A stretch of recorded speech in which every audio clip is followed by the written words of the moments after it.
Some people, you know, you see your pictures of belly henna and it's a perfectly symmetrical, beautiful design on a beautiful belly with a belly button right smack in the middle. And then, you know, your client sends you a picture of what they want and that's what it looks like. And then you go in, you pull up her shirt, and you look at her belly and you go, that's not gonna work. Some people are bigger, some people are smaller. Higher, lower, their belly buttons are higher, sometimes they're smack in the middle, sometimes they're really low. If you find a person who's got a beautiful little belly, like she does right here, and then your belly button's a little low, and you go to put a symmetrical design in it, you're gonna halfway through that symmetrical design, and you're not be able to finish the bottom half of it. And you're just gonna do the top half, and then it may look a little strange. Generally, belly buttons tend to be the focus of a design. So what I did with this here is I did a little exercise myself. I went online and I looked at a couple pictures of bellies and I drew 12 different belly shapes among, you know, basic idea of where, you know, some people are. There's billions upon endless possibilities of shapes of bellies. I just try to hit on a few of them. And what I did was I took one motif, which is your basic, I mean, itty bitty, obviously I couldn't get too into detail. Your basic flower daisy type design with paisleys and little loopy things. And I did it 12 different ways on here based on the shape of the belly to complement it.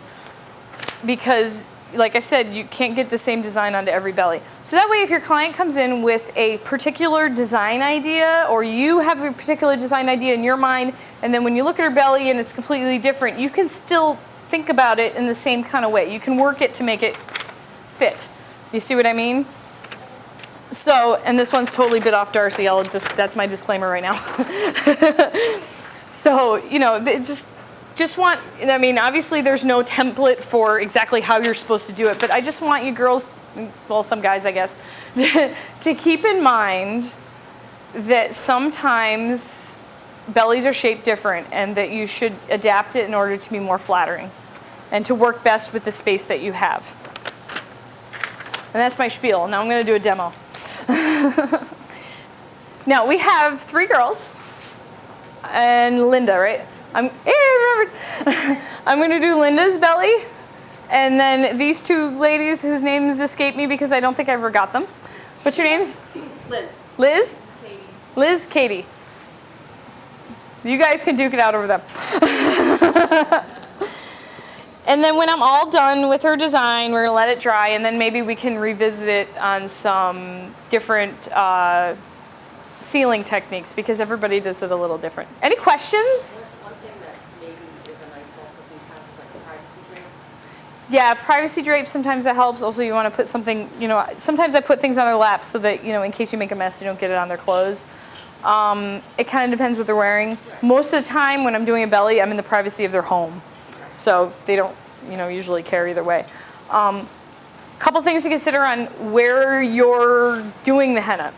That couch, bad. I can barely get out of that couch and I'm not pregnant. This one's a little better. Usually you're doing it on the person's couch. Now, I don't suggest you kneel down on the floor or like squat down because every 5 minutes you're gonna have to stand up and let the blood go back into your legs. Most of the time I do it on a couch and I will either sit on one side of her and do one side or sit on the other side of her and do the other side, or I have a decent stool if it's available to sit in the front. But you know, you do have to take into consideration that it's an odd angle no matter how you do it, so you're gonna have to get up and, like I said, let the blood go back into your legs every once in a while. Yeah, alcohol prep pads. My hand's a little stiff because I got henna all over it. Oh, you got such a nice tummy. Thank you. I'm going to have to probably go through all of these little packets.